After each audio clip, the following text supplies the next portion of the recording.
Direktiba ng Korte Suprema ang naunang desisyong patawan ng parusang reclusion perpetua ang 5 miyembro ng Scintilla Juris Fraternity kaugnay ng pagkamatay ni Dennis Venturina sa isang rumble sa UP Diliman noong 1994. Balita hatid ni Tina Panganiban Perez.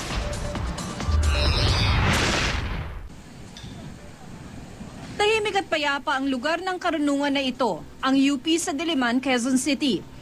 Pero noong December 8, 1994, dumanak ang dugo rito. Nasangkot noon ang ilang miyembro ng Scintilla Juris at Sigma Rho Fraternity sa isang rumble. Nanananghalian noon ang 7 Sigma Rhoan nang sugurin sila ng ilang taga Scintilla Juris. Isang namatay dahil sa mga bugbog na tinamo, si Dennis Venturina ng Sigma Rho Fraternity, habang ang ibang brad niya sugatan. Dito sa Beach House, isa sa mga sikat na kainan dito sa UP, nagpang-abot ang ilang miyembro ng Scintilla Juris at Sigma Rho Fraternity noong 1994. Ngayong 2014, matapos ang 20 taon, lumabas ang desisyon ng Korte Suprema sa kaso. Pinagtibay ng 3rd Division ng Korte Suprema ang mga naunang desisyon ng Court of Appeals at Quezon City Regional Trial Court na nagpapataw ng parusang reklusyon perpetua sa 5 taga Scintilla Juris sa kasong murder. Pero sinabi rin ng 3rd Division na guilty rin ang mga akusado sa kasong attempted murder kaugnay ng pambubugbog nila sa iba pang mga taga Sigma Rho. Ang Sigma Rho natutuwang nagkaroon na raw ng closure at hustisya ang pagkamatay ng kanilang brad na si Venturina. We always abide by the rule of law.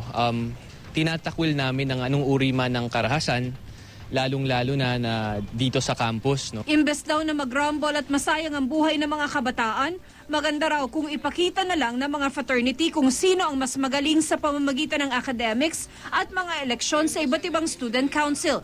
Mas maganda pa raw kung magtutulungan na lang ang mga frat para labanan ng mga tunay na kaaway ng bansa, ang mga nagsasamantala raw sa pwesto at nang-aagaw ng ating teritoryo. Anumang frat niya, anumang grupo niya, dapat matigil na ito. Ang mga abogado naman ni Danilo Feliciano Jr., ang isa sa mga taga Scintilla Juris Fraternity na nakulong kaugnay sa kaso, nagbabalak maghain ng motion for reconsideration.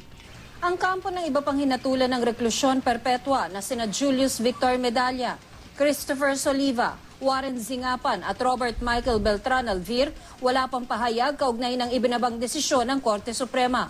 Sinigap din ng GMA News na hingi ng panig ng Scintilla Juris pero tumanggi muna silang magbigay ng pahayag sa ngayon. Pwede pa naman daw silang maghain ng ganitong motion ayon kay Supreme Court spokesperson Teddy Te.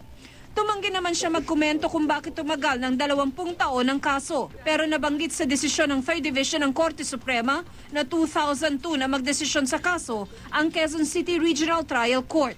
Dahil reklusyon perpetua ang parusa, umakyat ang kaso sa Court of Appeals para sa automatic review. Doon, ilang beses daw na-raffle ang kaso. Tina Panganiban Perez, GMA News.